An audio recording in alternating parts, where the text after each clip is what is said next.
سورہ ابراہیم 7واں رکوع۔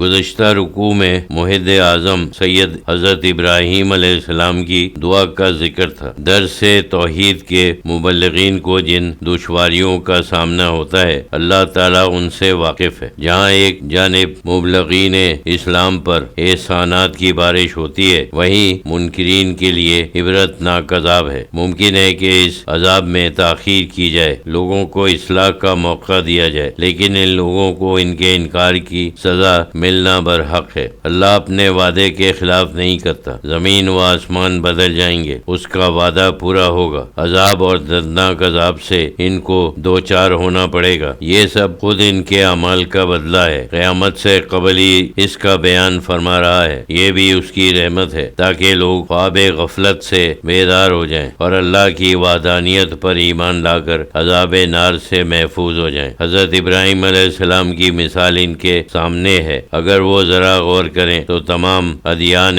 سماوی کا لب و لباب سمجھ جائیں، یعنی اللہ ایک ہے، یکتا ہے، وہی ایک معبود ہے جو لائق حمد و ثنا اور لائق پرستش ہے، اور ہر زمانے میں ان کے پیغمبروں نے لوگوں کو اسی وحدت لا شریک کی طرف دعوت دی ہے۔ وَلَا تَحْسَبَنَّ اللَّهَ غَافِلًا عَمَّا يَعْمَلُ الظَّالِمُونَ إِنَّمَا يُؤَخِّرُهُمْ لِيَوْمٍ تَشْخَصُ فِيهِ الْأَبْصَارُ۔ اور اے مخاطب، ہرگز خیال مت کرنا کہ ظالم جو کچھ کرتے ہیں اللہ ان کے اعمال سے بے خبر ہے۔ ان کی حرکتوں پر جلد مواخذہ نہ ہونا بے خبری کی وجہ سے نہیں، بلکہ اللہ نے ان کو ڈھیل دے رکھی ہے اس دن تک کے لیے جبکہ عذاب الہی کی دہشت سے ان کی آنکھیں پتھرا جائیں گی۔ مطیعین مقنعی رؤوسہم لا یرتد الیہم طرفہم وافئدتہم ہواء۔ اور اس دن وہ اپنے سروں کو اوپر اٹھائے بدحواس میدان قیامت کی طرف دوڑ رہے ہوں گے۔ ان کی ٹکٹکی بندی ہوگی، ان کی نظریں جدھر اٹھ گئیں پھر ادھر سے ان کی طرف واپس نہ آئیں گی، اور ان کے دل سینوں سے باہر اڑے جا رہے ہوں گے، یعنی ان کے دلوں کی دھڑکن جو بدحواسی، سراسمیگی، خوف و ہراس، ناکامی و محرومی کا کیسا عبرتناک موقع ہے۔ وَأَنذِرِ النَّاسِ يَوْمَ يَأْتِيهِمُ الْعَذَابُ فَيَقُولُ الَّذِينَ ظَلَمُوا رَبَّنَا أَخِّرْنَا إِلَىٰ أَجَلٍ قَرِيبٍ نُجِبْ دَعْوَاتَكَ وَنَتَّبِعِ الرُّسُولَ أَوَلَمْ تَكُونُوا أَقْسَمْتُم مِّن قَبْلُ مَا لَكُم مِّن زَوَالٍ۔ اور ان بھول میں پڑے ہوئے لوگوں کو اس دنیا سے یعنی موت کے دن یا روز قیامت سے ڈرائیے جب ان پر عذاب الہی آ جائے گا۔ پھر یہ ظالم التجا کریں گے کہ اے ہمارے رب، ہم کو کچھ دنوں کی اور مہلت دے دے کہ ہم تیری دعوت حق دنیا میں رہ کر قبول کریں اور تیرے رسولوں کی اتباع کریں۔ لیکن ان کو ان کی بد دماغی، بے باکی اور گستاخی یاد دلائی جائے گی اور کہا جائے گا، کیا تم لوگ اس سے قبل قسمیں نہیں کھایا کرتے تھے کہ تم کو زوال نہیں، نہ دنیا میں تمہارا عروج زائل ہوگا، نہ تم کو اللہ کے روبرو حاضر ہونا ہے۔ وَسَكَّنْتُمْ فِي مَسَاكِنِ الَّذِينَ ظَلَمُوا أَنفُسَهُمْ وَتَبَيَّنَ لَكُمْ كَيْفَ فَعَلْنَا بِهِمْ وَضَرَبْنَا لَكُمُ الْأَمْثَالَ۔ حالانکہ تم انہیں لوگوں کی بستیوں میں آباد تھے جنہوں نے اپنے پر ظلم کیا تھا، اور جو تم سے پہلے وہیں تباہ کی جا چکی تھیں، اور تم پر یہ امر واضح ہو چکا تھا کہ ہم نے ان کے ساتھ کیسا معاملہ کیا۔ پھر گزشتہ اقوام کے یہ واقعات تم پر راز نہیں رکھے، اور انبیاء علیہ السلام کی زبانی تم کو عواقب سے آگاہ کرنے کے لیے ہم نے یہ قصے تم سے بیان کر دیے۔ یعنی لیکن کیا تم نے ان سے درس عبرت لیا؟ کیا تم اپنی سرکشی سے باز آئے؟ اب باتیں بنانے سے کوئی فائدہ نہیں، وہ مکر و فریب کا وقت ختم ہوا۔ وَقَدْ مَكَرُوا مَكَرَهُمْ وَعِندَ اللَّهِ مَكَرُهُمْ وَإِنْ كَانَ مَكْرُهُمْ لِتَزُولَ مِنْهُ الْجِبَالُ۔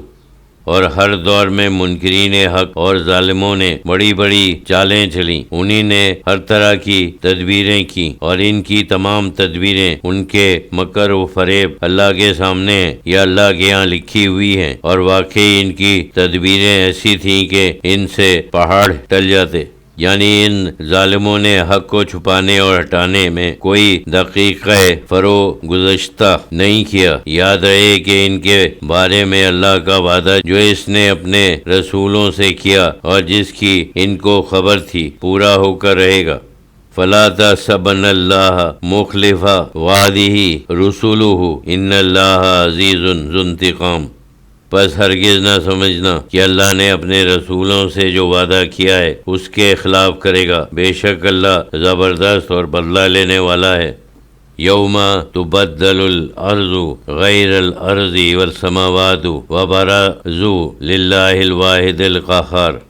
جس دن یہ دنیا کی زمین عقبہ کی دوسری زمین سے بدلی جائے گی، یہ ارضیت نہ ہوگی بلکہ اس وقت جو کچھ پیر کے نیچے ہوگا، جس پر قیام و قرار ہوگا، وہ اور ہی زمین ہوگی اور آسمان بھی بدل دیے جائیں گے، اور یہ وہ دن ہوگا کہ سب لوگ خدائے واحد زبردست کے سامنے پیش ہونے کے لیے اپنی اپنی جگہ سے نکل کھڑے ہوں گے۔ وَتَرَى الْمُجْرِمِينَ يَوْمَئِذٍ مُقَرَّنِينَ فِي الْأَصْفَادِ، اور اس دن تو مجرموں کو ایک دوسرے کے ساتھ زنجیروں میں جکڑے ہوئے دیکھے گا۔ سَرَابِيلُهُم مِّن قَطِرَانٍ وَتَغْشَىٰ وُجُوهَهُمُ النَّارُ، ان کے کرتے گندھک کے ہوں گے جس میں آگ بہت تیزی سے اثر کرتی ہے، یا وہ پگھلے ہوئے تانبے کے ہوں گے جو دوزخ کی آگ کی تپش کو اور بڑھا دیں گے، اور آگ ان کے چہروں کو ڈھانک رہی ہوگی۔ لِيَجْزِيَ اللَّهُ كُلُّ نَفْسٍ مَا كَسَبَتْ إِنَّ اللَّهَ سَرِيعُ الْحِسَابِ، تاکہ اللہ ہر شخص کو اس کے اعمال کا بدلہ دے، بے شک اللہ جلد حساب لینے والا ہے۔ اس دن کو دور نہ سمجھو۔ هذا بلاغ للناس ولينذروا به وليعلموا انما هو الہ واحد وليذکر اولو الالباب، یہ بیان لوگوں کے لیے اللہ کا پیغام ہے اور اس لیے ہے تاکہ اس کے ذریعے وہ ڈرا دیے جائیں، متنبہ کر دیے جائیں، اور تاکہ وہ جان لیں کہ وہی ایک معبود ہے، اس کے سوا کوئی لائق عبادت نہیں، اور تاکہ عقل و فہم والے اس سے نصیحت حاصل کریں اور اس کی یاد میں مشغول رہیں۔ یعنی یہ آخری آیت اس تفصیل کا اجمال ہے جس کا بیان سورہ میں ہوا، یعنی توحید خالص اور اس پر ایمان و ایقان۔